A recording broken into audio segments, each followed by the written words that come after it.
Without further delay, it's my honor to invite our respected moderator and panelists to the stage.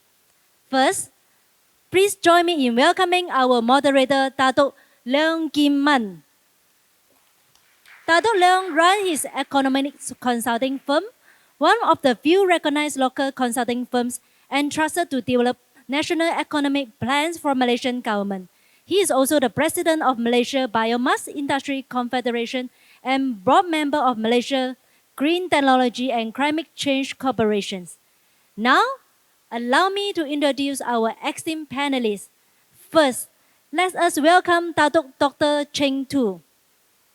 Datuk Dr Ching Too was former Secretary General with nearly 30 years in government leadership, renowned for advancing Malaysia's environmental sustainability, water governance, and national policy development. Next, let us welcome Mr. Gerard Yong. Mr. Yong is a respected Buddhist leader and philanthropist with over 40 years corporate experience, known for ethical leadership, community service, and charitable contributions. Next, let us welcome Mr. Peng Sian. Mr. Lee is an executive director of IDA Resources Berhad. While serving the corporate, he is also actively involved in humanitarian mission through Tzu Chi Foundation. Next, let us welcome Mr. K.V. Sun. Mr. Sun is global technology leader with 30 years experience driving digital transformation and championing engaged Buddhism through compassionate and value-driven innovation across international communities. Next, let us welcome Mr. Akata Yang. Mr. Akata is an entrepreneur and sustainability advocate promoting ecotourism, organic farming, and community-driven environmental initiative through Green U Hub and Joe Green. Next, let us welcome Mr. Scott Wong Su Sun. Mr. Wong is an international business developer and leader with over 25 years experience in strategy, growth, infrastructure development, healthcare market, tourism, and cross-cultural stakeholder engagement worldwide. Lastly, let's welcome Dr. Eddie Wu. Dr. Eddie is a distinguished banker, author, and sustainability advocate advancing SME growth, digital economy initiative, and professional excellence within the banking industry. Ladies and gentlemen, please give a warm round of applause to our moderator and the panelists. To guide our session today, it's my honor to hand the floor over to our moderator, Datuk Leong Kim Man. Datuk Leong, the floor is yours.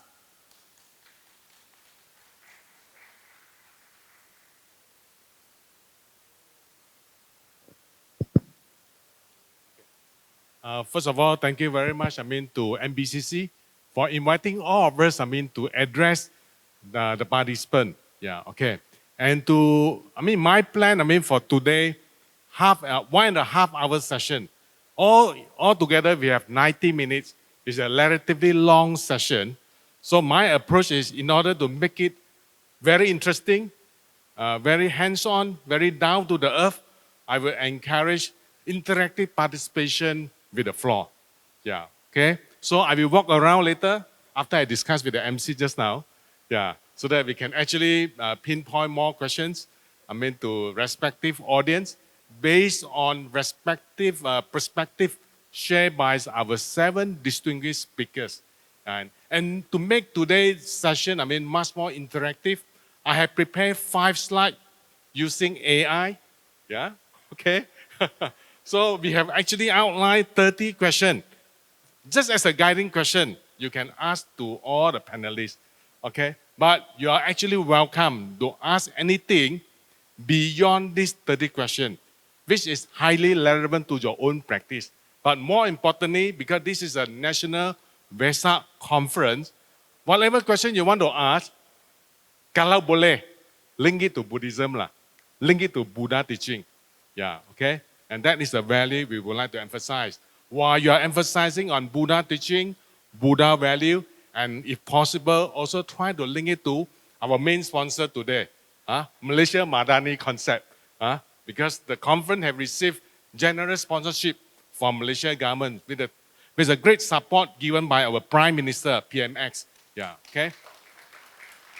Yeah. And for those who are not hands-on in English with all the jargons, I also prepared the slide in Mandarin. I mean, just to ease your reading.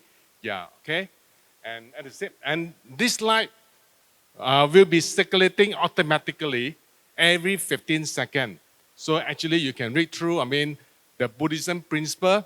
I just highlight the basic Buddhism principle. Yeah, okay? In the Mandarin term, when we call it, I mean, 苦寂灭道. Yeah, okay? Basically, that is a basic teaching by Buddha. Yeah, and for those who are having problems, for example, you can always link to this, I mean, basic teaching. In English, we call it Four Noble Truths. Yeah. Any problem you encounter, just back to recall this basic teaching from Buddha. To a certain extent, it will help you to actually organize your thought. Yeah. From unmindful, become more mindful. That is very important. And as a Buddhist, my full profession as an entrepreneur, I always practice, Buddhism concept, Buddha teaching. I abide 100%, 5 precepts, which is actually quite a hard standard to abide. But I truly appreciate this discipline. I asked one of my, acupuncturist, TCM doctor. He actually converted himself from Buddhist to Christian. So I asked him one particular question. Why you want to convert, from a Buddhist to Christian? You know what is the answer? He said Buddhism is a bit very tough. Many stringent principles to follow, to abide. So he want to take the easy way out. Yeah. He choose to become a Christian. But nevertheless, I choose to become a Buddhist, and I'm proud to become a Buddhist because I truly appreciate the principle of karma, cause and effect. Yeah, and it is basically based on our own initiative to create our own path. Yeah, okay? And anyways, this is my basic introduction.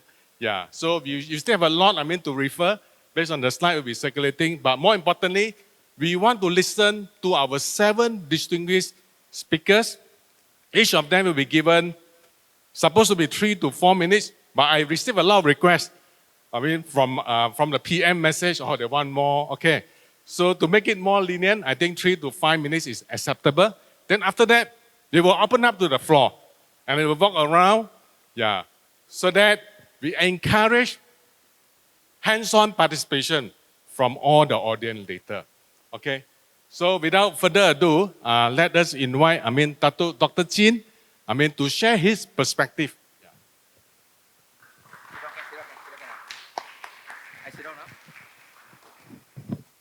Thank you, Datuk Leong.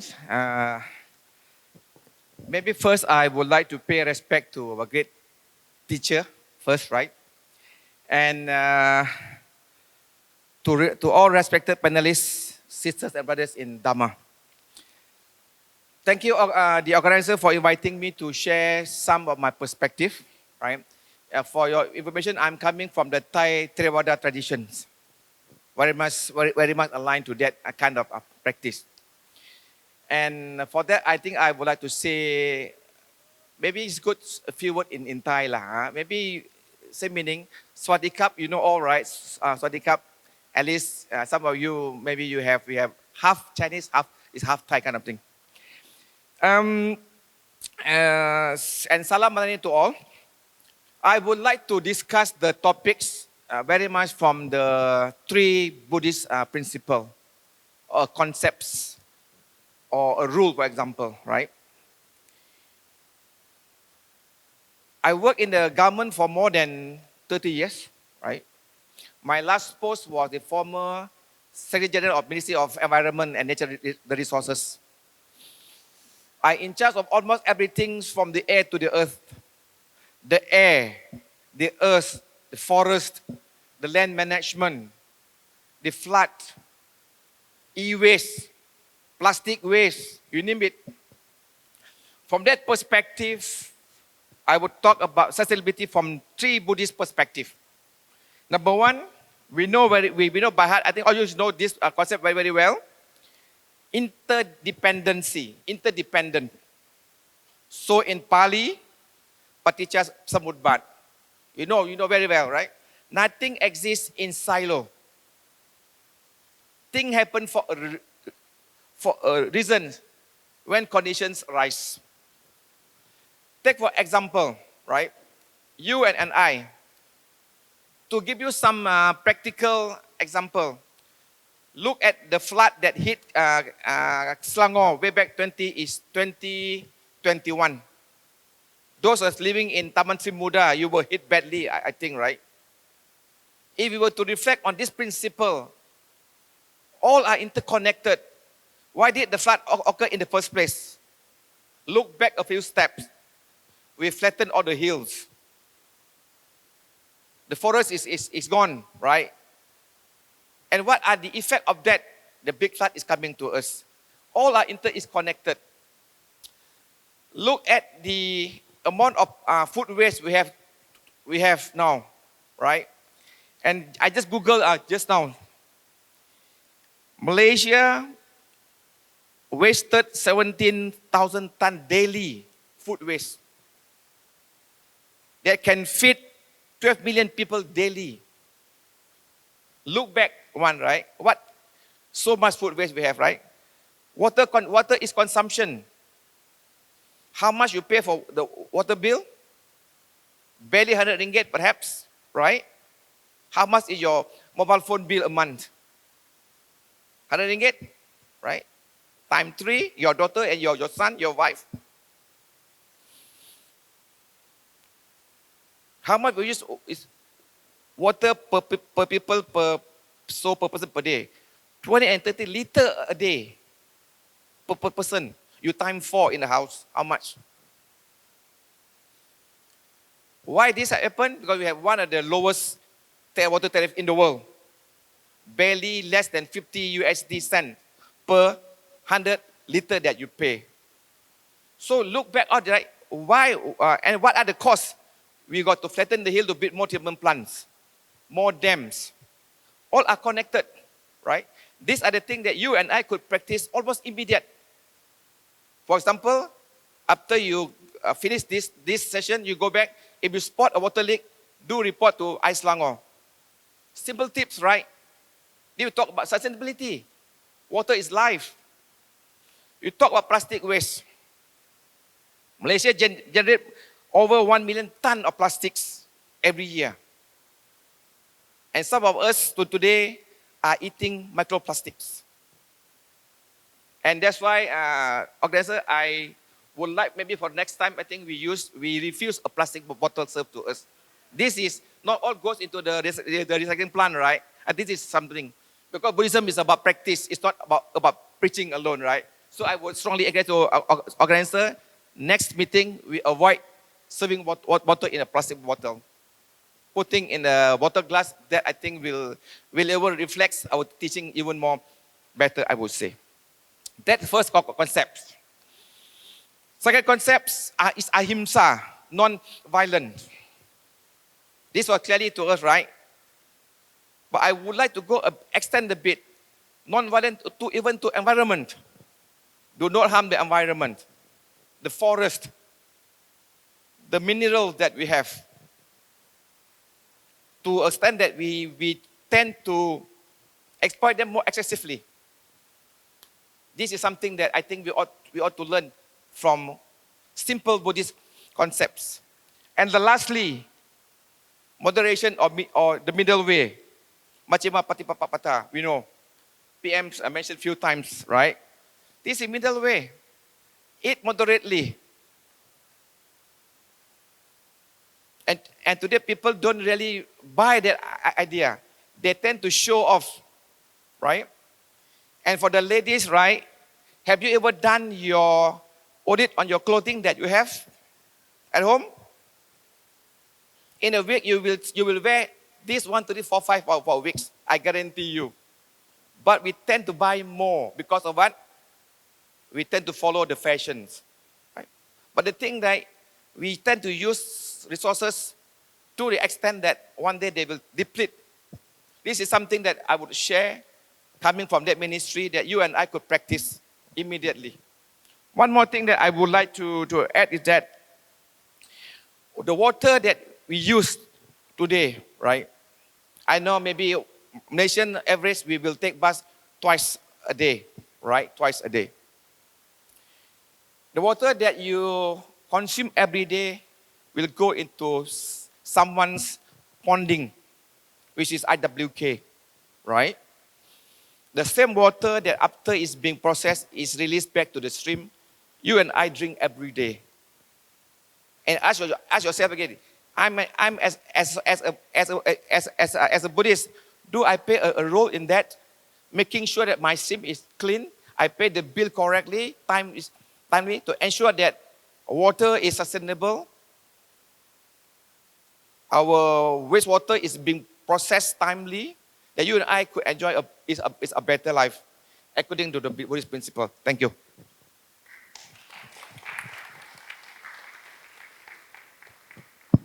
Wonderful. I mean, Datuk Dr. Chin have shared a very comprehensive and practical, down to the earth sustainability management for our daily life. Yeah, during the food waste, water management. Yeah, okay. So next, I would like to invite, Brother Gerard, to share his perspective.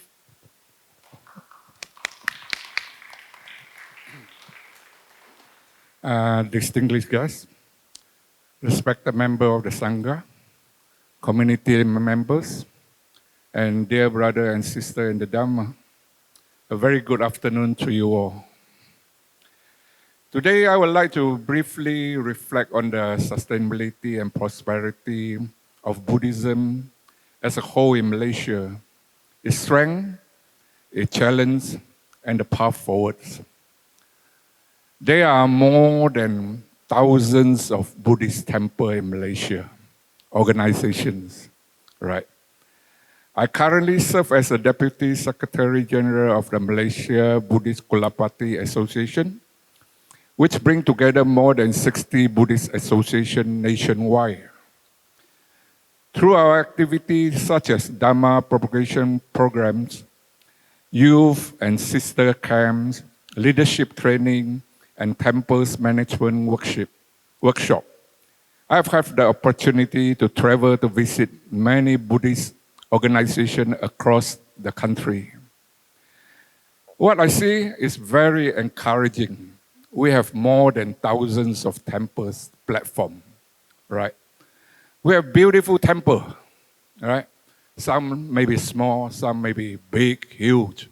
Some very rich, some very poor. All kind of variety, right? But from there, I see dedicated volunteer, right? I see capable leaders. I see strong community support.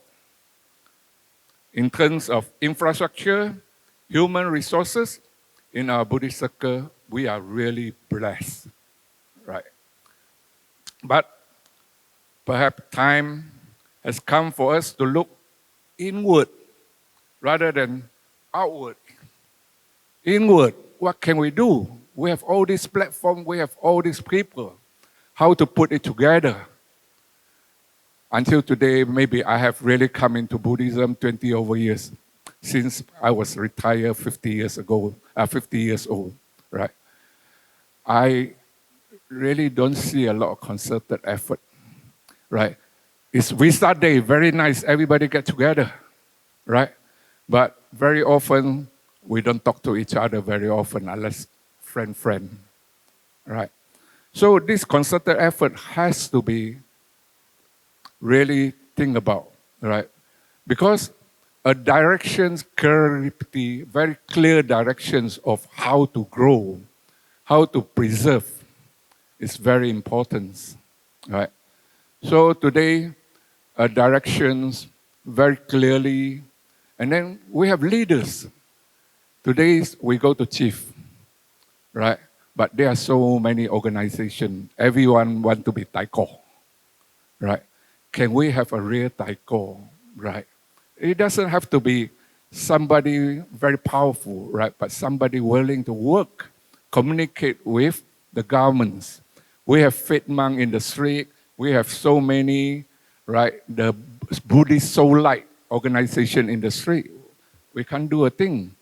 But sometimes we say this is conditioning, right? We just let the condition take place. But hopefully we can organize and then together, have a concerted effort, right? Work out some directions for everybody. Today, we are talking about the next generations is going to have a very tough work, right? Today, we don't talk about acquiring knowledge, very, very important, because all our knowledge can be acquired through our handphone nowadays. 5 years later, I don't know what is it going to be, right? So whether you still have to go to university or not, I don't know, right? But wisdom is a very important thing that you cannot acquire from the phone, right? So other religions may talk about wisdom, all this, all that, but I think our Buddhist, the wisdom is the best. Right? That make ourselves looking inwardly, make us happy, help us to make decisions, right?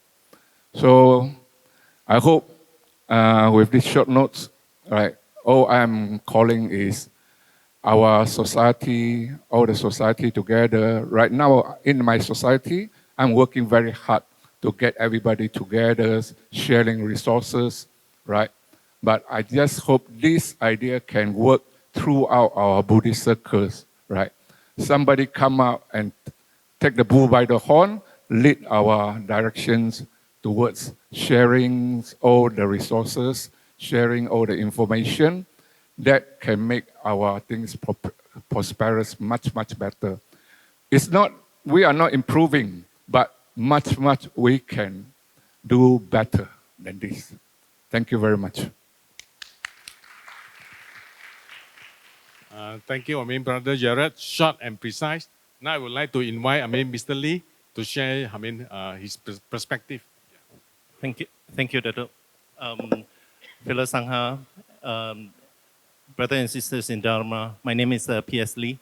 Right, I feel humbled to be given this opportunity to give you a little bit of a report about the prosperity and with integrity. And then, in fact, why I mentioned report is to say these are all the works that this is fellow volunteers has been doing, and throughout the world for the past 60 years. And this is the year that we're celebrating our 60 years anniversary. Before that, allowed me to take about 3 minutes to show you one video, please. Thank you. Do you believe in the power of one, and that every single great achievement in the history of humankind arose from one heart and one mind? Do you believe that love and compassion are the foundation to build a better world for all living beings? Do you believe that you have the power to enrich the life of not only yourself, but also many, many others, and make a difference in this world? Have you ever believed in a cause so strongly that no matter what challenges lie ahead, you still continue on the path and carry it out faithfully? In May 1966, with 6 disciples and 30 housewives as followers, Master Cheng Yen, at the age of 29, founded the Buddhist Tzu Foundation. The word Tzu means compassion and relief. Starting from saving 2 cents a day from grocery money to help the needy, Buddhist Tzu Foundation gradually expanded its missions to include charity, medicine, education, and humanistic culture, as well as engaging in environmental protection, international relief, community volunteerism, and the establishment of mayoral donor registry. Master Cheng Yen firmly believes that suffering in this world is caused not only by material deprivation, but more importantly, by spiritual poverty. She dedicates her every effort to inspire the love and compassion in everyone's heart and mind, because with a change in each person's heart and mind, we can make a difference in the world. Master Cheng Yen realized the power of from one to infinity. Therefore, she often reminds Tzu volunteers not to overlook the power of each individual. If each person can think kind thoughts and turn these kind thoughts into actions, then collectively, the power of kind thoughts and good deeds can multiply and change the world. This is the Tzu way, to practice Buddhism in action. From Master Cheng Yen's one heart and one mind more than 40 years ago, to millions of Tzu members worldwide who share the same heart and same mind. This reflects the concept of from one to infinity. To purify people's mind, build a harmonious society, and create a peaceful world for all living beings are the beliefs and wishes of Master Cheng Yen and Tzu Chi members worldwide. With contentment, gratitude, understanding, and forgiveness, we can purify our minds. With unity, harmony, mutual respect, and cooperation, we can create a harmonious society. With kindness, compassion, joy, and selfless giving, we can reduce the calamities in the world and create a peaceful world for all living beings. We sincerely invite you to join us in spreading the seeds of love and making a difference in the world. Let us continue to grow from one to infinity. Together, let us create a cycle of love and compassion. Thank you for watching. And then why I play this video, I think it's a very important fundamental when we discuss about prosperity. That is the right with the love that around. That is it embrace all the prosperity that we're talking about. Then the fundamental of a Tzu Chi belief is to see this prosperity always start with the story of a 50-cent Taiwan dollar. And this 50-cent Taiwan dollar is approximately our 5 cents or 10 cents in our pocket, right? So is this a large amount or is it a small token of amount? That is very relative. So prosperity is actually very relative. To the rich people, that is 50 cents is really peanuts. But to those that is living in the mouth to food, hand to mouth, that is 50 cents is actually a lot of money. But the question here is how do we use that wisdom to get people who could afford the 50-cent donation and put it into the platform and use this money to help the rest of others. So this is the question of the Master Cheng Yen's wisdom to allow people, to enable people to donate that amount of money that doesn't hurt himself and then set up this particular platform to reach out to the rest of others.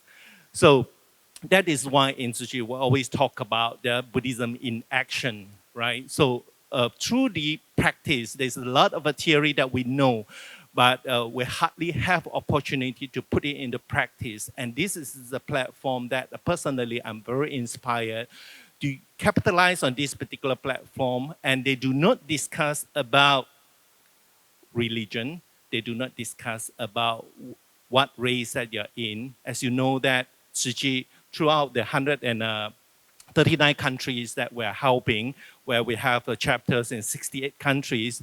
So we are actually reaching out and irregardless of race and religion. In Malaysia, we're very fortunate that during the lockdown period that we are being entrusted by fellow Buddhists and also non-Buddhists to come forward to set up this solidarity fund, if anybody were to remember this. And we take this leadership role to collect the fund. And at the end of the day, we managed to collect about 31 million. And we become the pillar support for the Kementerian Kesehatan and also all the clinics. And we use this to buy all the oxygen concentrator, all the medical equipment, which for the hospital to do that will have to go through a lot of a procedure. And I really take this opportunity to thank all the supporters and all the fellow Buddhist and non-Buddhist organizations for supporting this solidarity fund. Last but not least, I think when the question of integrity, I think that is something that is very challenging for everyone to discuss.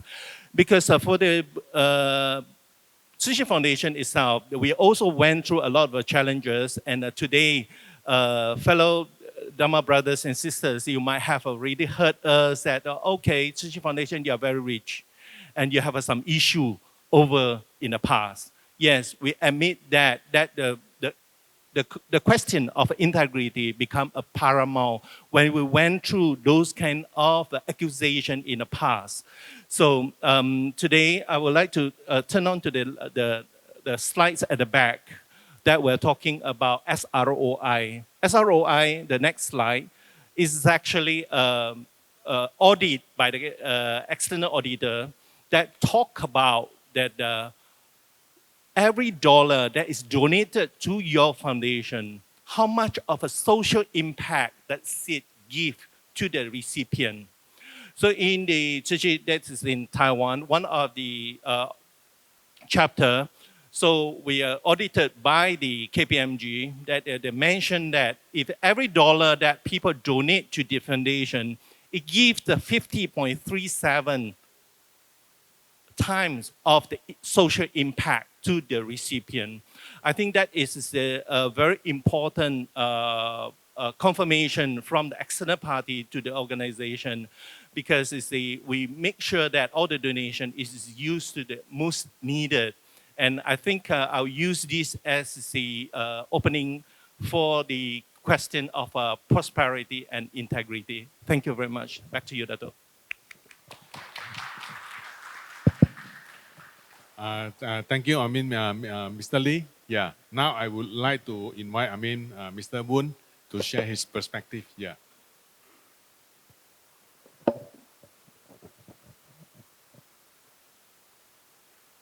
With your permission, can I just go downstairs? Okay, sorry. Yeah. Good afternoon, and thank you for the opportunity. Right. Let me share with you my personal thoughts and reflections. Right.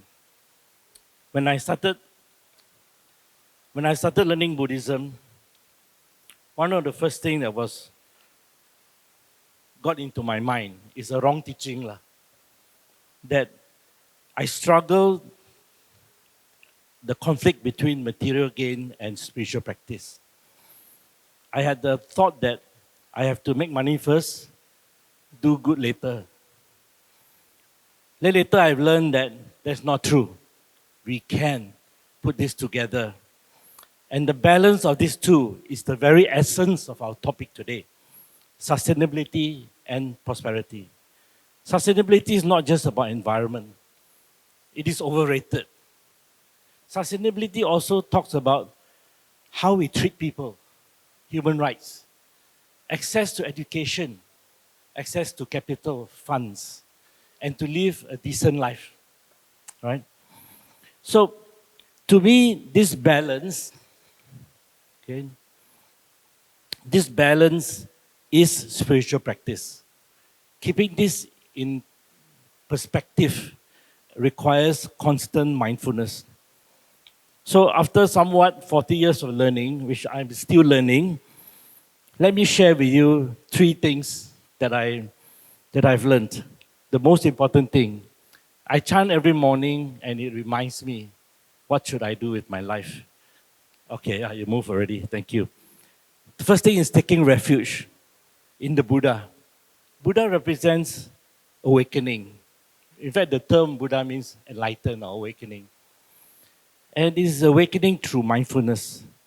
So mindfulness is a practice that helps us realize that our thoughts and actions have a global heartbeat. Our thoughts and actions have a global heartbeat. Awakening and mindfulness also means to step out of our autopilot action to embrace mindful consumption. What are you consuming? Plastics. We are consuming. What else? Mindfully consume data. How are we flipping our TikTok? Are we just feeding and consuming ourselves? That's mindfulness. And that's the thing I remind myself when I chant the first refuge. This leads us to the Dharma. The Dharma, the Buddha Dharma, is a universal, to me, it's a universal truth of balance and interconnectedness. As I recite taking refuge in the Dharma, it reminds me that nothing exists in isolation. We are bound to the air, water, soil, and one another. Through the lens of the middle way, success is redefined. We shift focus from unchecked growth to meaningful fulfillment, seeking contentment as a profound form of wealth. This inspires wise innovation, channeling our creativities into circular economies and technologies that meets today's needs without sacrificing the future. And that's a big ask. And mindfulness and awareness of the Dharma helps us understand that. Finally, when I reflect on the Sangha, okay, right? Okay, next one here, okay. Sangha represents our universal community. It speaks to our shared values of compassion, unity, and mutual care. It reminds us that true prosperity must be inclusive of people and planet, ensuring our livelihoods, uplift our society, and leave no one behind. In the spirit of inclusion, I hope that in future we have some women on the board as well, not just men. Okay? So, to me, this balance is spiritual practice, okay, requiring constant mindfulness. So, by awakening with the Buddha, walking the middle way of the Dharma, and uniting in compassion as a global Sangha, we forge a better tomorrow. And to me, this is our interpretation, our understanding, and alignment to the Madani Malaysia. The last slide, please. Next slide, okay. Okay, thank you. So lastly, we must recognize that everything has its challenge to inclusivity. And we cannot be blinded by beautiful posters and images. Harmony is not a poster. Harmony is not dancing together, having a nice show. Harmony is looking beyond that to see that our society have fault lines and they are cracking. In our homes, sometimes we tell our children, hey, don't go our neighbor. He's different race. And that are the fault lines. And it's also the fault lines of our politicians that tells us this religion is better, you are a second-class citizen. These are fault lines. How do we recognize this fault line and why is this important? And to me, this is the practice of insight. We see beyond what is there. And that insight is the practice of vipassana. So this is my reflections. Okay, next one. Yeah. Okay, so I will conclude. I know behind showing me signs already. Okay. This vipassana helps us recognize that our society is suffering. There is dukkha in our society. It also recognizes that there is a cause for the dukkha. And our teaching tells us that that dukkha can be overcome if we work methodically and carefully with nice and careful steps. So I want to leave you with this thing. One thing I realized in the multi-ethnic society, we should not teach Buddhism. We should teach compassion and empathy. We should not teach about the Buddha. We should teach about mindfulness and insight. So with that, I look forward to more discussions and the ability to keep in touch with you. Thank you so much for this platform. Thank you.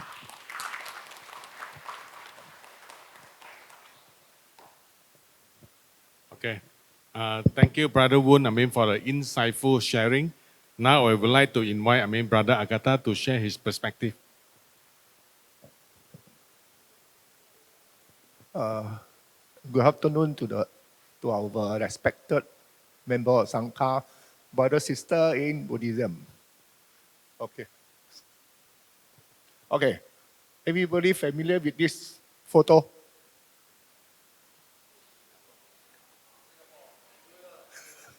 Yes. Actually, this is one of the biophilic design in architect now. For why they have this thing is because for you to go to the jungle, you're very scared. What they're doing, they bring jungle to the urban for you. Reconnect you back to nature. This one thing. And that because of this thing, Singapore is one of the blue zone country in the world now. But I use the term the engineering blue zone. Okay, what's the blue zone? That means those people, you live more healthy, okay, your lifespan longer, but longer and not in the bed also. Very important. If your time rate, your health, you live longer, but you're in the hospital, I don't think you enjoy your life. Okay, but engineering blue zone, yes, they take care of this thing. So that's why the Singapore make a lot different. They find that even in their Ministry of Health, the expenses on that one reduce also. That's, I think, very important. Okay, next. Yep.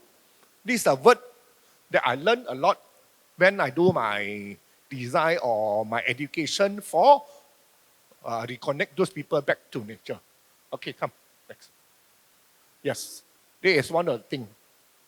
Enhance green space and biodiversity. In Singapore, they have planned, I think, I can't remember which year. Their targeted is from your house to your nearest green space, 400 meters. Yes, they are, I think they can make it.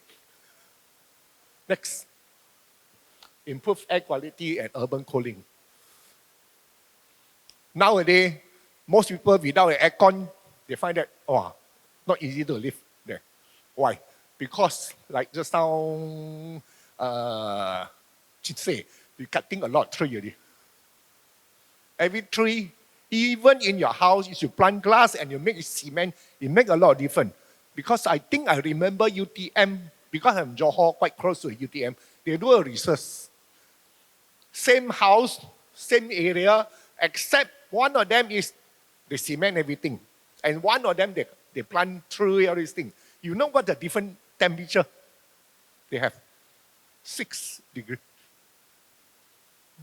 No need to do anything except just plant something like that. It makes a lot of difference. Okay, next. Yes, water management and resilience. I think that one we can skip. We're talking about quite a lot. Next. Yep. With this thing, health and well-being of residents. Very important, isn't it? I think for me, my prosperity is more important than a lot of money. Next. Yep. Now also there are architect, urban planning. A lot of building now, I think green building, all these things involved in all these things. Okay, next. Okay, what I'm doing. Basically, I call myself edible flower grower. I plant flower for fine dining, all these things. Besides, of course, my main thing exactly I do, I hopefully with this, I can reconnect those people to nature. It's simple. Because you're in your house, you plant flower or not? Yeah. Okay. Show some of the picture of what flower I have. This is a flower. Because I supply this out of flower, I get to involve with those F&B people. Next. Before that, when you think of luxury in F&B, what you think of? What is? Exactly nowadays, even in sustainable luxury, okay, next. They use this term already, sustainable luxury in F&B. You know what they have? Okay, come.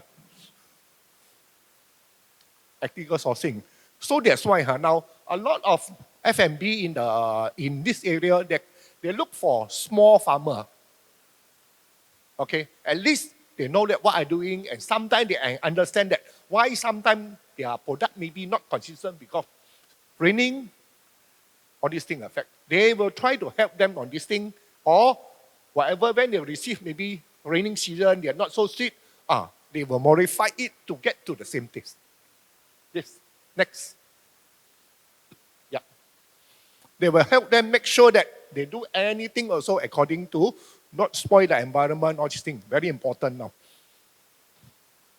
Yeah. And this thing, before that, a lot of people, even for me, yes, before that, whenever I think of luxury or food already, usually they have the most waste. Even your veggie, or they cut until maybe the middle part, everything others just throw away. No, they are doing a lot of things. Whatever they can, like one pineapple. Before that, they just cut except the meat only. Now, even the peel, they try to make into something, maybe a drink or this thing, nowadays in this industry. Okay, this is some example. Okay, that's it. So for me, basically in the, yeah. Whatever purpose mean human, not only to you, your future generation. That's what always, what my practice. That's why I like one of the Red Indian philosophy. They say whatever they do, a changes in the environment, anything, they think of 7 generations. That's how many years? Yep. That's why they have a product called 7 generations that how I come across, oh, their practice is 7 generations. But for us, nowadays, maybe you think of, oh, next week, next month. That's why, that's the reason why you cut off a lottery. Yeah, the other thing is all, yes, ethical ecology. Okay, that's it. Thank you.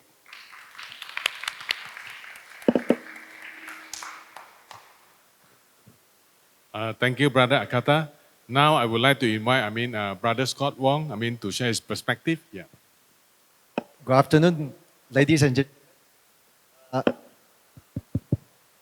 distinguished guests, brother and sister in the Dharma. So very great thanks to the Dato Leong for inviting me to share some of my experience about the sustainable prosperity and also with the integrity. So because due to my work experience, so I travel many countries, so I can see experience many culture, many ethical working environment also. And also from what I have seen, so many, because I handle is a huge project. So in the very large scale business, one truth I found out is long-term, people always say short-term gains built on the weak ethic will eventually collapse. So it means that long-term gains built on the strong ethic will last forever. This is what the Buddhist principle come in, sila. Okay.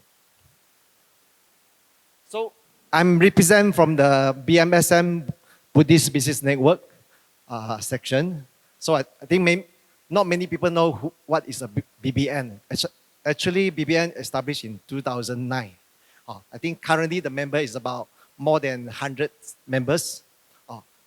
And what BBN can supporting this sustainable prosperity with integrity. So in the Malaysia context, I can say the Buddhist Missionary Society of BBN can promote the ethical and value-based business leadership.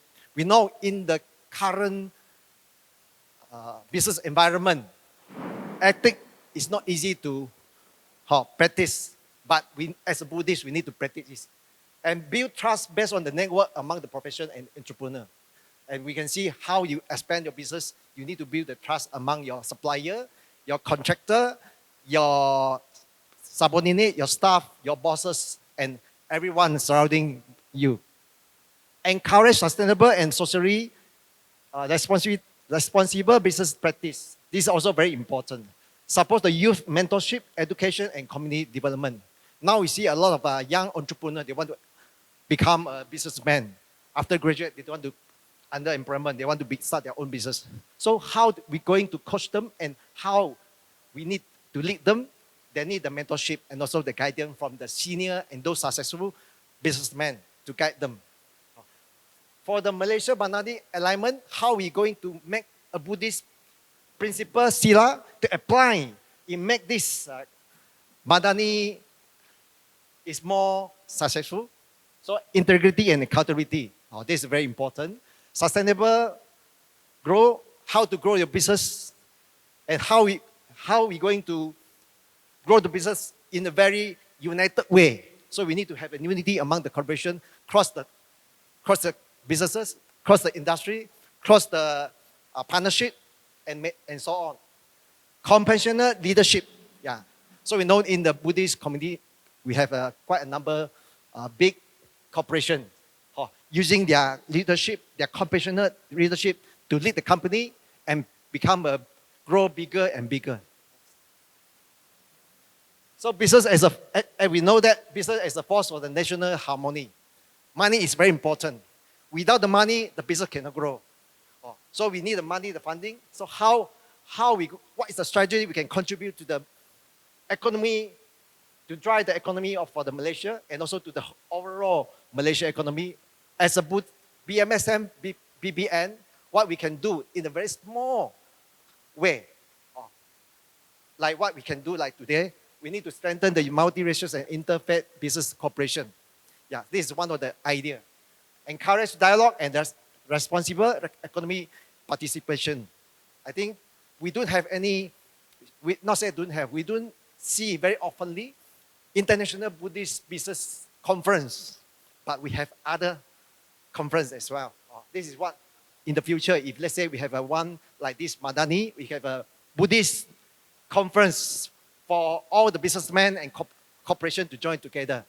And encourage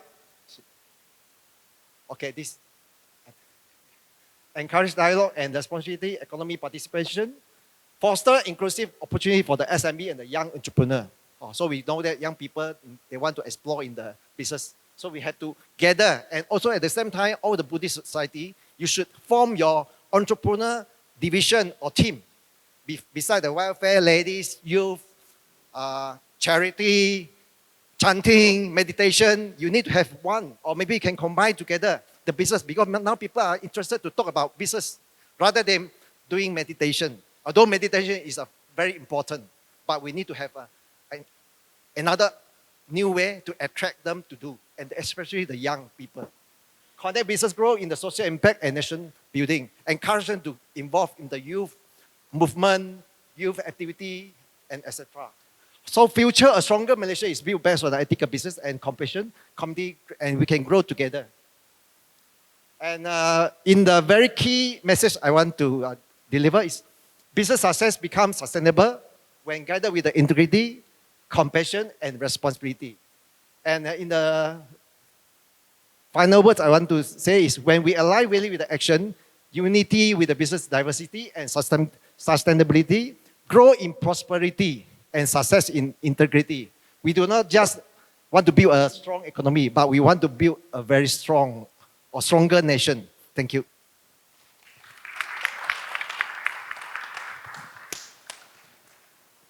Thank you, Brother Scott, for giving us, such an insightful roadmap on a Buddhist business network. Yeah. So without further ado, let me invite, Brother Dr. Eddie to share his perspective. Okay, thank you, Dato Leong. Being the last speaker can be very tiring, right? You're sitting at the back, waiting for the other speakers to finish their speech. But there is also benefit because I can always write on their points to ease my presentation. So before I start, can I have a show of hands? How many of you really run business? You run your own business? 1, 2. How about you have spouses who run business? Or you are working for organization, business organization? I'm sure many of you, right? Okay, good. So my talks, the next 4-5 minutes, I try to summarize, because when the organizer approached me for this event, they asked me to write a paper as well. So I produced a 25 pages articles. So I try to summarize my research from the paper in 3 to 4 minutes. Yeah. So I will speak from the business perspective, because my colleagues just now mentioned very much on the sustainability. So for my side, I will talk about Buddhist principles from the business perspective. Right? Just now I asked you guys, how many of you run business? I'm sure you have friends who ever run business. And also mention that, right? Being the last speakers, the benefits I can write on some of the points you mentioned. Like Dato Leong mentioned that his acupuncturist friends find practicing Buddhism is so difficult, no? To the extent that he dropped Buddhism to become a Christian. So Buddhism is so difficult to practice, right? And also Brother Sun, I think he also mentioned that he want to make money first. Forget about spiritual practices later. So why? Because he find business and and religion may not be able to work, integrate together, yeah. Either you want money first or you go for the spiritual world first. So the third one, I think I also get some points from Scott, yeah. So he briefly mentioned that ethics in business is also very difficult, no? Sometimes to the extent that, that means you want to run business, you cannot be too honest, yeah. You got to do some tricks lah, to make money, yeah. So is it true or not? So if this is true, so my next question to you, do you think integrating Buddhist practices in business is possible or not? Can it be done or not? Can it really help business to grow? It can be yes and can be no, right? It depends where you stand. If yes, why are there so many business people still reluctant to integrate Buddhist practices into their business? Why? But again, according to research, yeah, by the experts, actually integrating Buddhist principle into business can actually help business to grow sustainably. It can, yeah. So it can be done. But the next question is, even if you as a businessman, you thought, yes, after listening to you, I want to integrate Buddhist principle into my business. The next question is how? How are you going to do that? Who is going to guide you? If you go to a temple, they ask a monks look at you. You ask me to give you guidance on doing business? No way they can guide you, right? So I will try to give some pointers to you how you can actually integrate if there's a intention to do so. Yeah. Okay. First point is why are businesses find so difficult or impossible, difficult to integrate Buddhist principle into business? Because there are some simple misconception. So sometimes businessmen, they are so busy, right? So they just simplify certain Buddhist concept.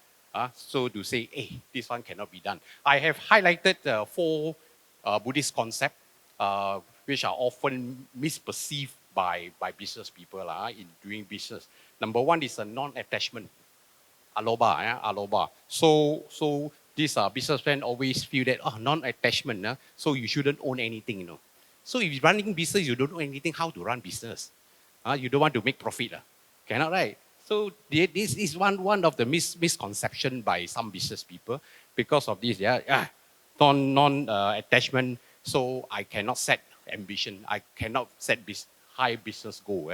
Of course, this is not correct because this is misconception, right? Because in Buddhism, I mean, Abloha says, yes, you cannot be too attached to certain things, but doesn't mean you cannot have business goal, right? Because you want to do your business, you want to achieve certain goals, right? You want to make business, you want to create employment for the people, which is to provide right livelihood to the people, right? So that's his first misconception. I need to go very fast, 3 minutes. So the second misconception is about non-harm, ahimsa. Ahimsa in Pali. I have to use Pali because it looks more impressive. Yeah, as a writer, you have to use certain things. Otherwise, the reader say, hey, very basic. So I'm not expert in Buddhism. Yeah, I'm still learning. So ahimsa is always misconstrued at avoiding direct harm.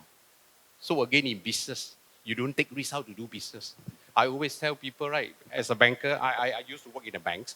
So even banks take risks. We have to manage the risk. We identify the risk, we have to manage the risk. So in business, the same. So you think you don't want to take risk, so you cannot do business. So that's why some businesses feel that, if I want to apply business principle in my business, so it's very difficult because I'm not supposed to take risk or this thing. Yeah. So again, this is not 100% correct, because you don't take risk or you don't want to hurt other people. That means you don't want to hurt the competitors. Business, you have to beat your competitors, right? Otherwise, how to survive? So this is the second one that I highlighted. The third one is about compassion, karuna. Karuna, compassion. You need to be very empathized with your competitors. Because if you see some businessmen feel, I want to be very compassionate. If my competitors are not doing well, I supposed to help them. So again, this will never happen, right? In business, your competitor can't survive. It's better for you, right? You will take over their business. So it's something that again misconception. So in Buddhism, we always believe in middle way, middle path. So we want to balance, right? We make money, our competitors also continue to survive. So the fourth one is about metta, loving kindness. Sorry, I need to refer to the notes. So loving kindness, again, this one make business leaders only compassionate or indecisive when faced with challenges because they are so kind-hearted, you know. So 1 minute, okay. So they are so kind-hearted, yeah. So again, in fact, yeah. So in reality, Meta actually can help businesses to perform better. You have to be more loving kindness to make sure everybody survive, everybody got rights to eat, yeah. Survivor, all these things, yeah. So again, okay, these are the misconceptions. So if they want to practice, to integrate, what are the things they have to do? Yeah. So I highlighted two main points. One is about mindfulness, how to cultivate mindfulness into leaders. Yeah. So you need to be very mindful about making decision, whether or not your decision will impact other people's life, right? So the second point is about right livelihood. Yeah, this is the concept that I hope business people can always put this. And again, this one is very aligned with ESG in the modern business. Yeah, ESG we are always talking about social part, right? We want to make sure our staff are well taken care, the community are also not impacted in your business. So by this, with this, I'll end my speech here. So if I have opportunity, then I will address a lot more. Thanks.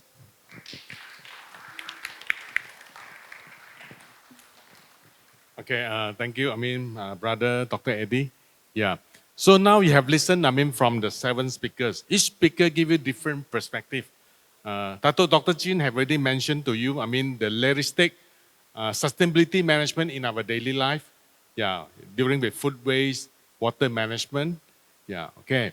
And brother, PhD talk about Chiji, principle. And Chiji is the most successful, Buddhist NGO in the world. Yeah, I think the asset have already reached, many billions in US dollar. Yeah, okay. And Brother Scott also talked about another new dimension, how to create, Buddhist business network, which will be, remain very relevant, to strengthen, the Buddhist fellowship, yeah, to pursue of, business excellence. Yeah, and Brother Akata talked about sustainable architectures, sustainable farming. Yeah, and Dr. Eddie, he, as a sustainable bankers, he also tried to integrate, different Buddhism perspective. Yeah, and of course, Brother Gerard, he even talked about how to integrate and combine the collective effort of more than 1,000 Buddhism temples. Yeah, and Brothers Woon even introduced further to talk about something more challenging. We have to recognize Taka in Buddhism practice, which is not an easy task. Yeah, okay, now the next question is, yeah, perhaps you can share, yeah, okay, yeah. Of course, I think more important is, as a Buddhist, how are we going to pursue excellence in sustainability and prosperity in light of different challenges? Yeah, I repeat, as a Buddhist, how are we going to pursue excellence in sustainability and prosperity in light of different challenges? I would like to open this question, to our panel speakers. Yeah, and again, this question will serve as a guiding to any participant. You can ask this question later, but I pose the first question to all the panelists. Yeah, who want to try first?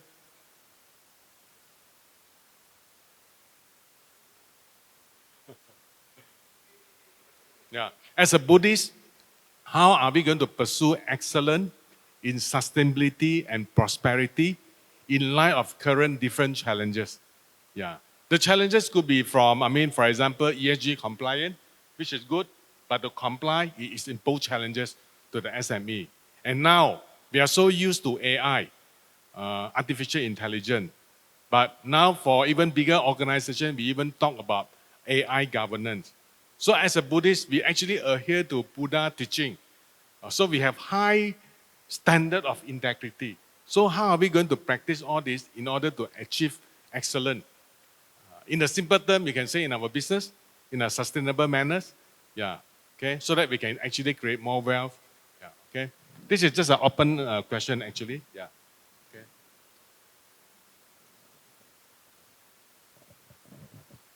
Looks like I'm probably the youngest here. No. This is usually that the young generation will be given an opportunity to go ahead first. So I'll volunteer that. I probably address this particular question from the Tzu Chi's perspective, because it's the Master Cheng Yen that expect every disciples to do everything to our best effort possible. So that is in line with the Eightfold Path of the diligence and also the putting effort into all our area of all our work. While in the course of carrying out this duty, as is what is mentioned by the Prime Minister, is also mentioned daily by the Master Cheng Yen, is that we are always guided by the sila, by the ethic. So long as we are always having the others in mind, and these are the right thing to do to serve the others. So that is the basic principle of benefiting others. It's a spirit of altruism. So we are always, all the volunteers that we have more than 10 million donors and volunteers throughout the world. And then everyone is guided by this principle, putting others above oneself. And then from there, that is the true compassion that you serve. And for that it should not go beyond the sila that we were talking about. But for information that every of our commissioners are guided by 10 precepts on top of the 5 precepts that we're talking about. So hopefully for that address the first question that is addressed by Dato. Thank you.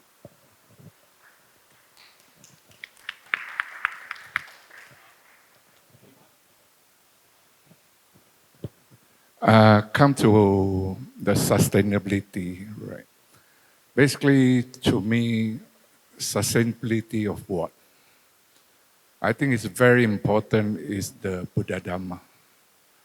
Buddha Dhamma has been here for more than 2,500 years.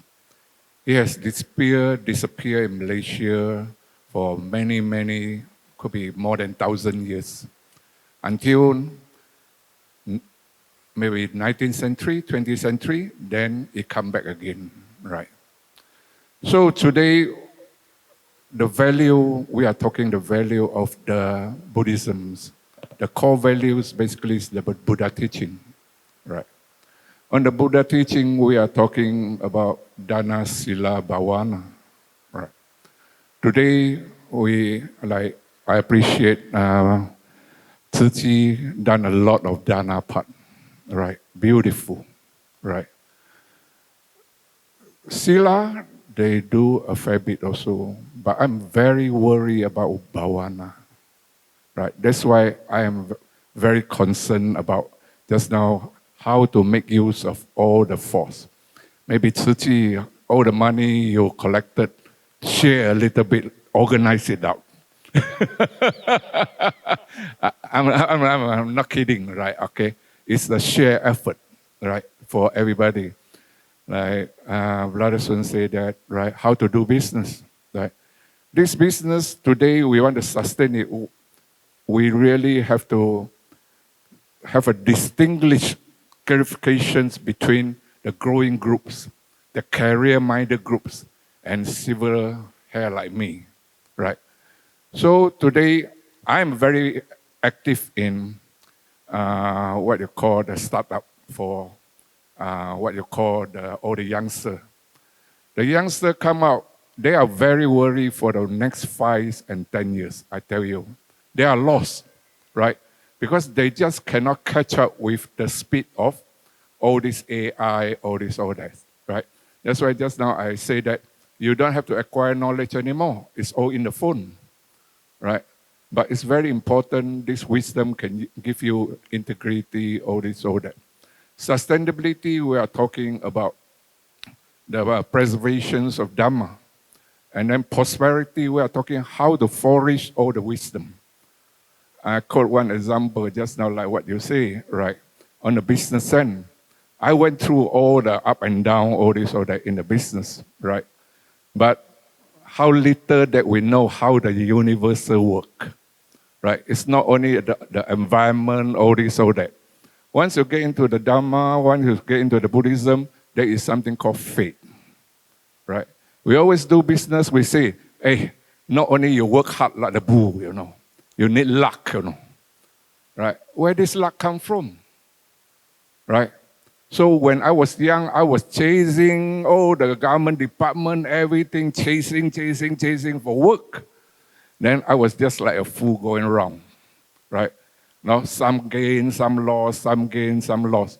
Until I got a little bit of wisdom, I sit there. I let things come. Then you have more time to select. Those that you selected are good for you. And then no more all those nonsense that you have to bribe people, all this, all that. People buy you as what you can do. This, you apply your wisdom already, right? So this is what I gained from Buddhism, right? Thank you. Since Brother Gerard mentioned something very interesting just now, he talked about one keyword just now. It captured my attention immediately. Where do luck come from? Actually, as a practicing Buddhist, we have to Buddha, our Master Guru Buddha, have given us, the right path. How to cultivate the best path in luck generation. Mangala Sutra, okay? And I would like to share with you one particular word, we call it karma versus aspiration. And if you feel that aspiration is a bit difficult to understand, I can say that this is a great wishes you would like to achieve. In Mandarin term, we call it yan li, fa yuan de yuan. Okay. What is actually, with greater, impact is actually you make a great wishes that can actually transform the society. And if you dare to make such wishes, fa这么大的愿, you can actually create miracles in your luck generation. But the next issue is, I always joke around with Brother Wong Teng Song. Do you have the gut feeling, the courageous to make such a high level wishes or aspiration? But that is actually the right path to change our luck, not just our luck, even for the community, for the society. That is very important. Okay?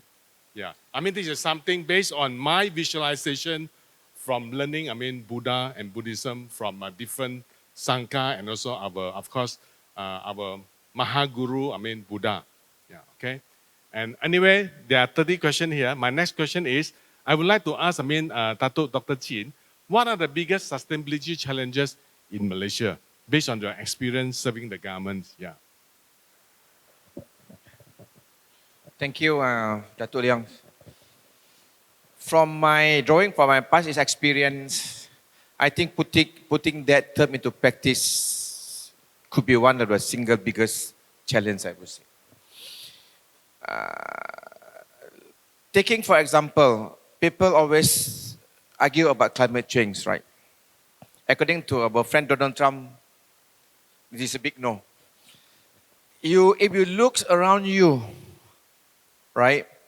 If today you were to measure the temperature here as compared to Bukit Dinding in Melawati, it could be a difference of maybe 2 to 3 degrees, right? It shows that climate change impact is real. But we as individual, right? Don't talk about individual. What can we do to really address the impact of climate change, right? It's very difficult to put in practice today. Let's say we still serve go back to the plastics, right? If this 100% goes into the recycling, yes, it's fine, right? Okay. Second things is that I like to quote the word from one of these famous monk in Thailand. Maybe so he passed away already. Putasat Piku. So he called discharging our duty is a part of practicing Dhamma, right? If you and I, but guided by all the principle, right, focus on your day-to-day works. You have the compassion, making sure that we look after our environment, making sure that we don't throw rubbish into the streams, right? It's easy said, Easier said than done. It's very difficult. So that's why, Dato Leong, I think I would like to challenge all of us here, right? If you are living somewhere near to a lake or a river, right? Why don't you gather a group of people, go there once a week to do what we call in my ministry, the word Kudah. Kudah is a Malay word, stand for K kutip sampah sambil riadah or plugging. Do that. It's as simple, but the impact is big. Those who are living here in Barat Utama, TTDI, you are getting water from Selangor River, right? Have you been to that river to look at the state of the Selangor River? You must go, and one day you go and look at the river, and you will have a big realization that, oh, I got to do something to protect that. So that's him, the water that I drink every day. That's Dato Leong, is very difficult between preaching and practice, I would say. We should do more. Is the practice part. Thank you. Thank you. Yeah. Thank you. I think this is a very interesting question. I want to chime in, if you don't mind. Two things. Number one, on climate change and sustainability and environmental protection. To me, sustainability is more than that, more than just climate change. I think we really need to start from in our homes, right? And how do this message reach our homes today? It reaches our homes from television, which we don't watch, internet that teaches us other things, right? The single biggest influence in a Buddhist life, is our Buddhist temple, right? How many Buddhist temples have it in their, because they are so powerful. Buddhist religious organizations are powerful. Every week we have congregations of thousands of people, mosques, churches, temples, synagogues, everywhere. We are not talking about it in the place that matters. Talk.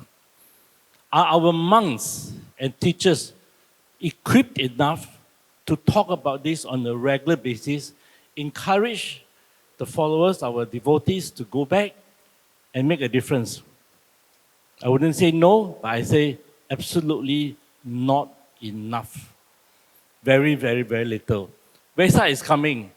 I don't want to pin temples, but let's watch what kind of waste go out from our temples during and after Wesak. I think we have to think about this.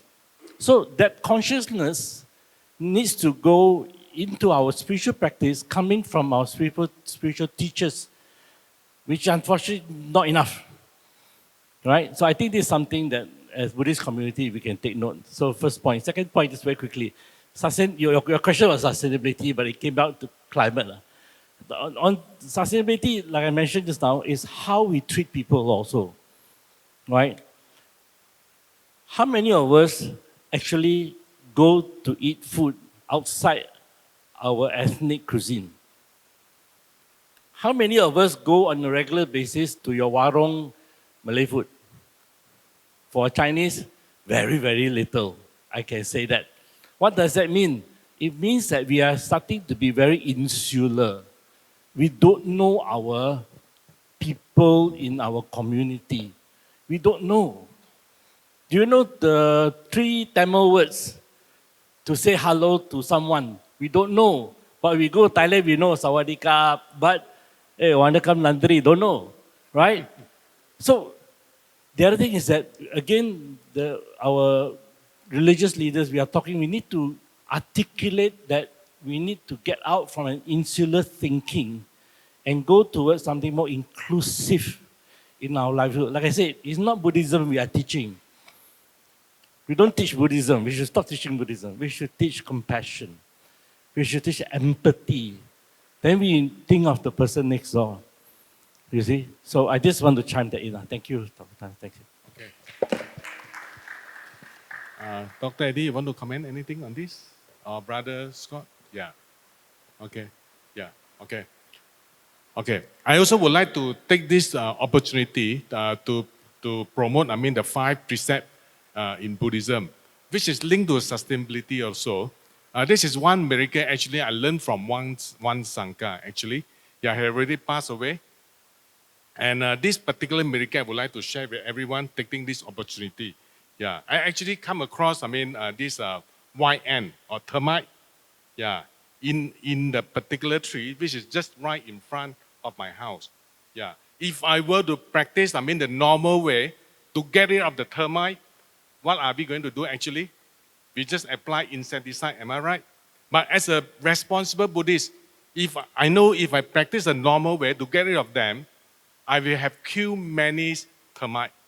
I'm talking about thousands termites have been killed when I practice this. And as a practicing Buddhist, I actually use the knowledge I learned to try to communicate with the termite. You may be surprised. This Dato Leong might be crazy. Try to communicate with the termite. I actually talk to the termite in the Buddhism way. How did I talk to them? In the Mandarin term, I say, I nian Nam Mô A Mi Tuo Pho, Amitabha. I actually did that, and I talked to the termite. Come on, termite, you are disturbing my trees, and I do not want to kill any one of you. And I just pray in the Amitabha way. You know what other miracle happened the next day? All the termite actually disappear. And my tree survived. I'm so happy on this, Yeah. And that is my story to contribute the sustainability story for today. Yeah, okay. Yeah. Nevertheless, because we are running short of time, I would like to have one last question, from all the panelists and speakers. Yeah, because what is of final, important, and strategic message you would like to highlight and bring forward to the attention of all the audience today? Anyone want to, yeah? We just have another 5 minutes, yeah. Maybe I will start first, yeah? What's that? Yeah, maybe I'll start first. From the business perspective, I just continue what I mentioned just now. So for businesses to integrate Buddhist principles into their business, I think first thing they must have the right intention, yeah? Whatever they do, so make sure they have the right intention, right? Not to harm the people, not to harm your customers, not to harm too much about your competitors or this thing, yeah? And whatever decision they have to make, please be mindful, yeah?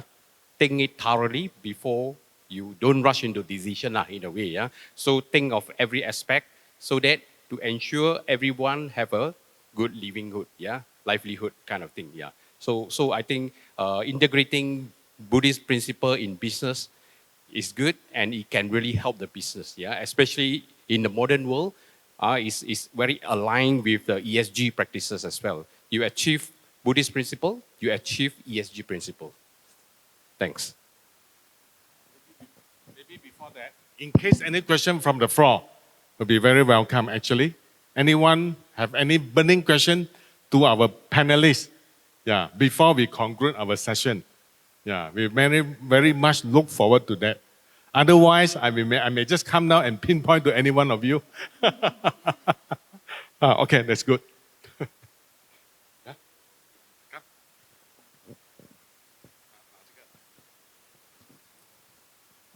Secure to members of the panel, I would like to ask how many of us here appreciate the word Madani? Okay, when the Prime Minister introduced this word Madani 3 years ago, more than 3 years ago, Madani is actually encompass very, very core values of our practice. Yeah. So I would like to request that we should visit this word Madani and try to put that into practice. Yeah. If you go through this word Madani, yeah, is sustainability, which is close, is today's topic. Number 2 is prosperity, also in this topic. Innovation, respect, trust, and compassion. Yeah. So I think it is very closely to our heart when we follow the teaching of the Buddha. And I think sustainability needs a lot of strength and determination of the 3 factors. And as what Brother Sun said, social is one of them. Yeah. So we have got to change our mindset And we have got to completely think out of the box, as what brother said. When you go for a walk, you think of cleaning the river as well. So while you riadah, you membantu untuk membina alam sekitar. I think we have got to put all into practice. Just talking alone is no good. Yeah. So we have to throw away NATO, no action, talk only, but mouth, more action, less talk. Yeah. Thank you very much. Yeah. Thank you. So anyone want to share your comments or ask questions before we conclude? Yeah, okay. Hi, thanks for all your sharings today. So I'm just coming from a young people's perspective. Now, I saw that a lot of my friends, they are very materialistic, like they are always chasing hype, like Labubu or like recently the Swatch watch, and then like they have like 20 pair of shoes. Like I feel like this is not very sustainable. Like people are very, but why they are doing that is because they are very anxious, right? They feel like in this, they feel like when they are comparing with their friends or with their peers, if they don't have something, then they feel bad, right? And then they go get like 20 or 30 Labubu when they only really need one, or they get like 30 packs of Pokemon cards, which is really like not sustainable. So my question for the panel is how can the Buddhist society guide the young people on living a more sustainable life? Yes, thank you. Anyone? Our panelists? This is one of my very big concerns. I keep saying there are different groups of people, right? They are growing up. Maybe you can take care of them by Sunday school. But these are the very problematic people, right? So they are facing another 5 or 10 years of very fast changing world, right? We are lucky we escape it, right? Okay, but they are going to face it, right? So in Buddhist circle, we cannot say you have redemption by doing something wrong, right? You have to face whatever you have done wrong, right? So wisdom is really something very, very important that you acquire, how to do things, being mindfulness of doing things.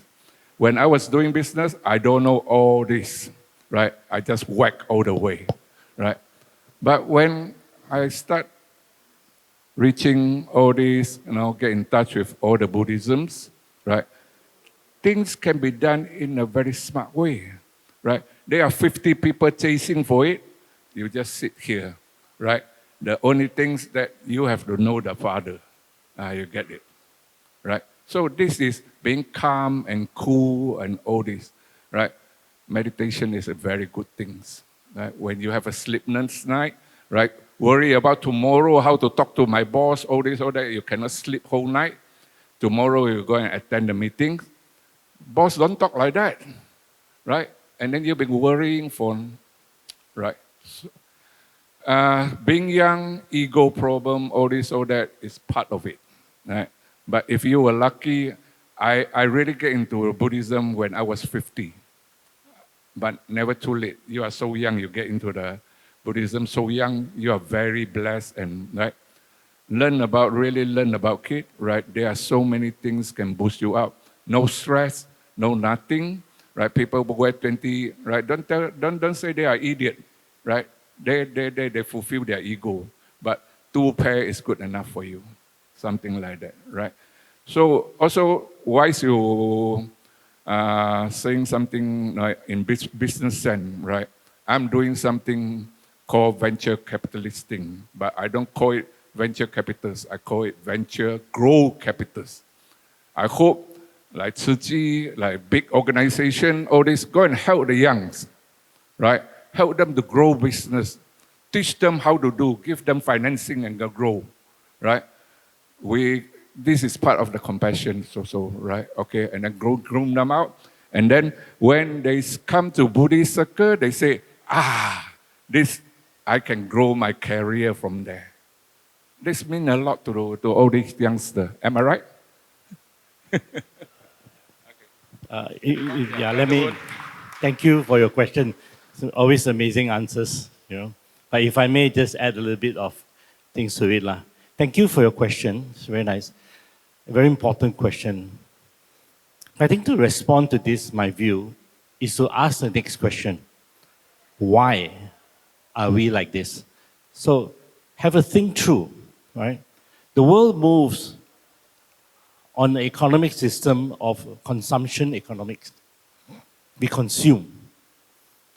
And from the very young time in our lives, in our school system, we are trained, this is a structural situation, we are trained to be consumers, to understand what is good, what we want to buy, and keep buying more. So we are caught in a very consumer structured society anywhere around the world, right? Now, I'm not saying it's evil. I'm not saying it's good either. Where does the limit of a person's consumption comes? I think it's something we need to ask ourselves the question, which I think you rightly asked, and I hope more and more of your friends will do that. And this to me is mindful consumption. Do we need it? Do we want it? If we want it, why? You know, then we'll go into a long discourse about craving and attachment and tanha, which I won't go in. But asking ourselves why. Going against a social current is challenging. And that is one of the essence of Buddha's teaching. It's about going against the current. The majority is not always right. But if you're able to think and elevate ourselves personally, spiritually, socially, I think that's what will make a difference, you know, right? Just to share my thoughts. So thank you for the very good question.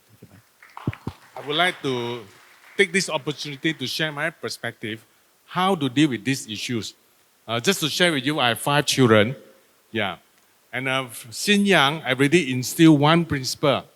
It is not easy, for your parents, referring to me and my wife, to make a good living for the family. Yeah. Even though you have a good lifestyle right now, it doesn't mean that you can take things for granted. Yeah. So the principle I would like to share here is we must know how to preserve our fortune. In the Mandarin term, maybe it can be more meaningful when I share in Mandarin. 我们要珍惜我们的福气，我们的福报。Yeah, because whatever fortune we have, once we spend it, it is no longer available. So we must find way to preserve this. Yeah. I share with you a realistic story. When I was young, I'm now 5 series. Yeah. When I was 3 series, 4 series, I have a very bad habit, you know. What is the bad habit I have? Every 3 years, I must change car. Every 3 years. So that is a very bad habit. Eventually, when I was 45 years old, now I'm 54, 9 years ago. So I totally, because of Buddhism, I changed my perspective. I do not need to drive all these, I call it stupid luxury car anymore. Why? Because I'm actually spending all my fortune. Once I spend it, it's no longer there. I better preserve this well and do charitable work. Rather than I spend a few $100,000 to buy a European car. Yeah. I use this money to donate to Buddhism temple. That is much more meaningful. And I share this with all my children actually. Yeah. We do not need this kind of luxury lifestyle. We use our money to help the needy people. Yeah, okay. And very importantly is, when we spend on all this expensive material stuff, we are actually trying to show off to other people. Okay, let's think the other way around. We try to show off. What about those people cannot show off? Do they feel comfortable with us? Certainly they don't feel comfortable with us. So we are not creating friends, we are creating enemies. Then what is the point to buy all this material stuff? It doesn't make sense. I told all this to my children. So right now, sometimes I want to celebrate something. I go to the so-called expensive restaurant to celebrate. My children will stop me. Cannot go. we need to preserve our wealth, preserve our fortune. So I think we need to start from our family education. So that's my sharing. Yeah, okay. Dato, I didn't know that you're actually younger than me, right? Can I respond to this to say, by the way, that I'm also a fan of Labubu, so I have that on my putter of my golf club. So I guess this is nothing wrong to have the Labubu on that, you know. So on that, I probably just want to quote you a recent example. That is when you talk about the youngsters. Yeah, I think the source of a problem when I joined CGI, I know that is actually I'm the problem of the younger generation, because we don't trust them. We give them too much advice, too much theory, and then at the end of the day, we don't allow them to make mistakes, and then we give them too much of the guideline, too much of a love, the tender care, until that they are living in the horticulture, right? So the best example I can show you is you know that we just celebrated our Wesak celebration, and the entire, we have 20,000 people turn up in the Bukit Jalil Hockey Stadium. The entire session on the daytime, in the morning, and at night, the whole thing was managed by youngsters. Yeah, they're all lead, they are all planned, they are all executed by the youngsters with all our Lao Kok Kok. We are only just playing a supporting role. So that is the Tzu Chi model of entrusting the young generation to take up. When they have something to do, they will do to their best. Trust them. They will do, they have the ability. So that's in response to those youngsters. So if you have nothing to do, come to Tzu Chi. That is to say, we have something for you to do. Right. Also in response on Datuk Dr Ching Too on this plogging, right? I'm glad that you brought out this particular thing, the plogging. And Tzu Chi, from the last year, we started the nationwide plogging. And on the 29th of June is actually our plogging day. And that was endorsed by Home Minister YB Ngakomin. And this year, we're going to do the same again. So we hope, last year we managed to get about 10,000 people that is coming and doing concurrently. And this year we hope that we will repeat and make the event more exciting, right? So we hope that various fellow Buddhist counterparts please support the event as well. In response to the brother Gerard Yong just now, we are talking about the three guidelines of ethics when they're talking about Sila Panya and then also the Bhavana.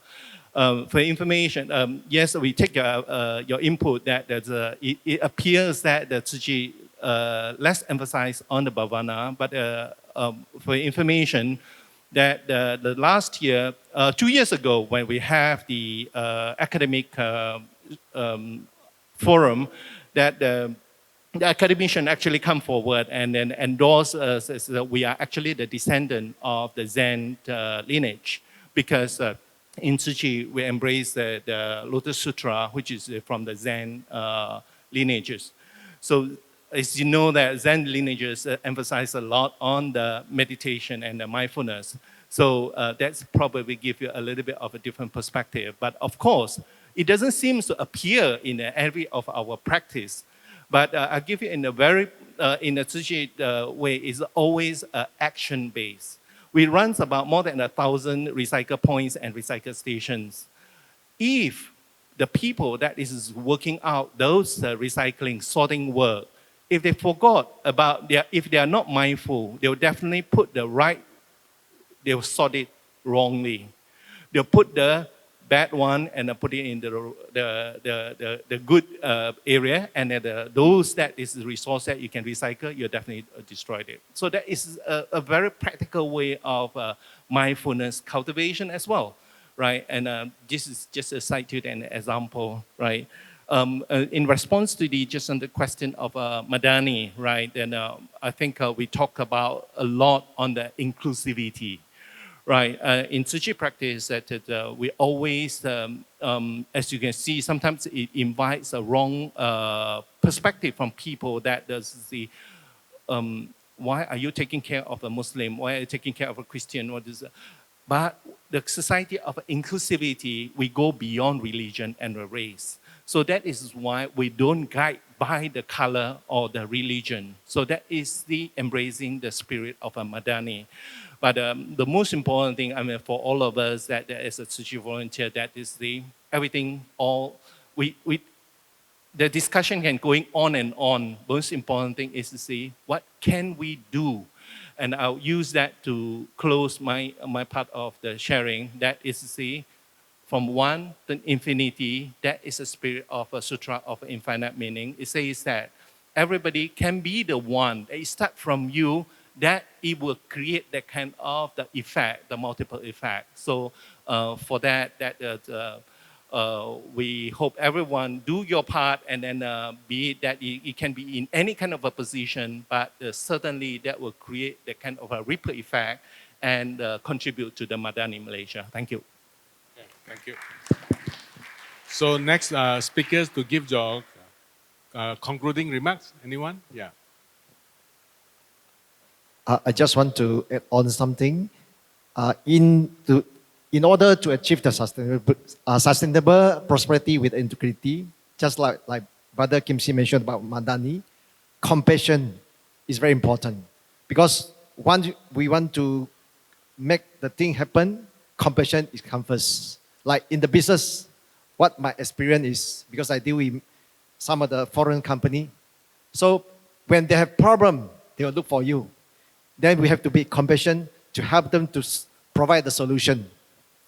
You provide solution, you solve the problem, then you will have a good rapport and good business and can sustain their business, and they will come back to you. Then the business will grow. This is how we see the practice, the Dharma. What I'm practicing is I always give compassion. Wherever the inquiry, ask for solution, I will go there. Nobody want to go, even though it's very complicated, but I'm willing to go. So this is how the thing, you can see the result. You need to be patient and also make sure that you do the right thing and provide the right solution to them, and you will see the result come later. So this is how in my daily life, in my working environment, I practice compassion to my client, to my contractor, to my project owner, to my investor as well. So this is how the thing will come. As a Buddhist, I feel very proud. I say, I'm very fortunate because I know what is the principle of a Buddhist value. I practice this and I can see the result come in gradually, and also they can help a lot of business to sustain, to continue. And some of them also, when they grow the profit, make profit, they will contribute. They do dana to some of the Buddhist society. And this can help many society to grow. And so we can organize more event, more activity. With the foundation of the funding and monetary is strong, we can do a lot of things to reach out the youth and to also to help the needed, the underprivileged people. And also we can do a lot of activity. Thank you.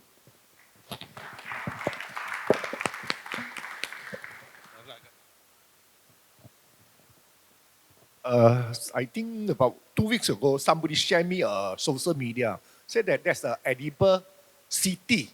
That means they plant whatever edible in the city. For me, he asked me, can this happen in Malaysia? Yep. For him, he said cannot, because so somebody go and steal or cut off or whatever your thing is. For me, if everybody you start planting in your house, you got a lot, you want to steal that one or not? It can be happen. This compassion, abundance of all these things, you got no need to worry already. But when it going to happen seriously, I got no idea yet.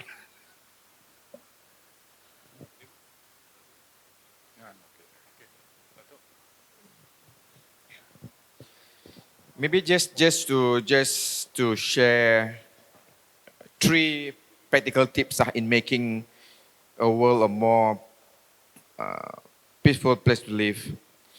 If any one of you thinking of buying a new fridge or refrigerator or even aircon,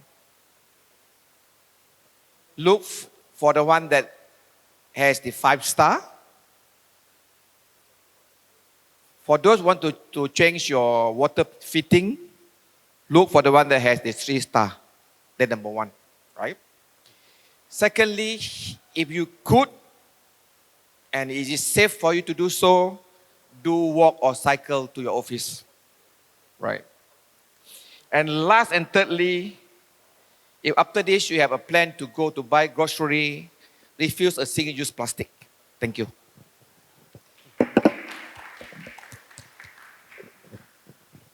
Dr. Ching Too, you seem to have something against the plastic. By the way, I just want to advertise that the jacket that I'm wearing is actually made of the recycled plastic.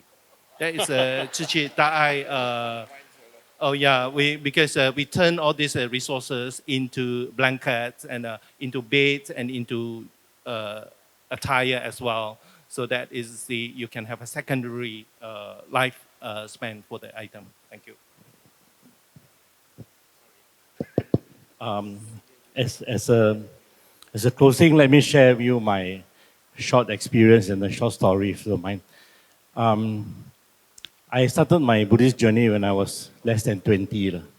I was totally inspired that my life will be changed. And maybe I might even become Buddha at that time. Super inspired. I left the home, become a monk for a short while, and everything was very smooth and nice until I had problems. Right? Listening to these presentations today from all our esteemed speakers here today will definitely inspire you to do something. I hope, right? But each time you are inspired, you will hit a wall.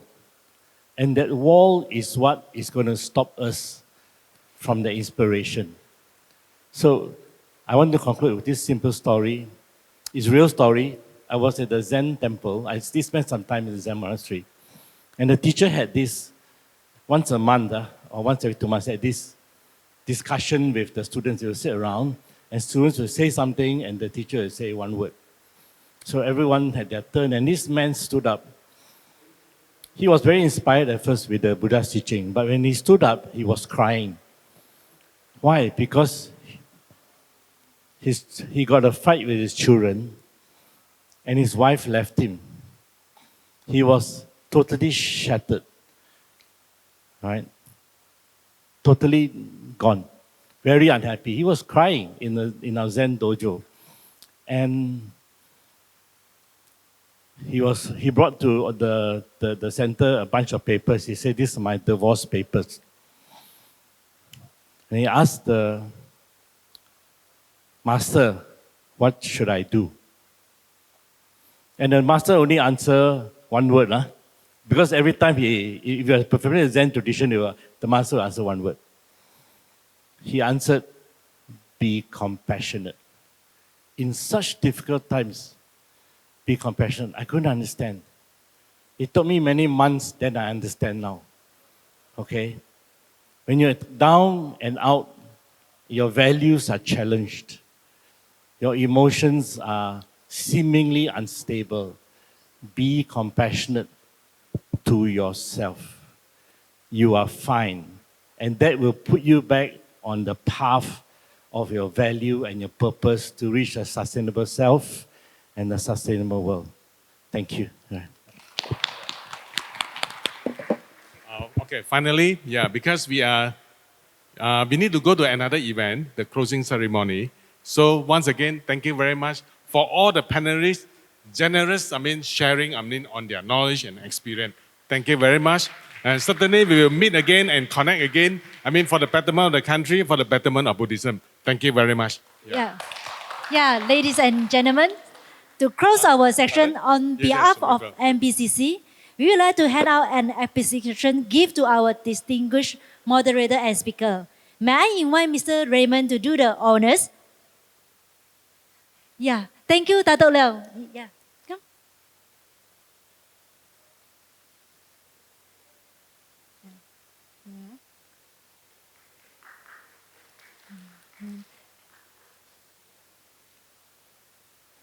Thank you, Datuk Ching.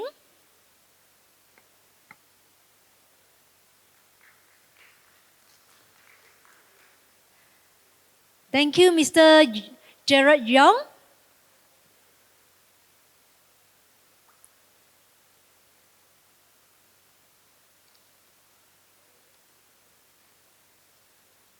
Thank you, Mr. Peng Sian.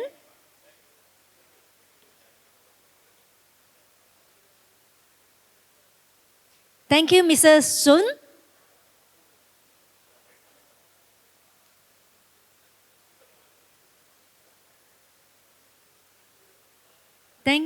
Thank you, Mr. Akata Yang.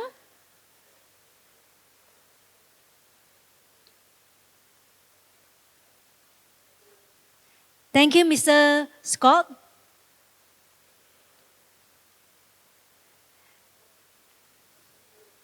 And finally, thank you, Dr. Eddie Wu.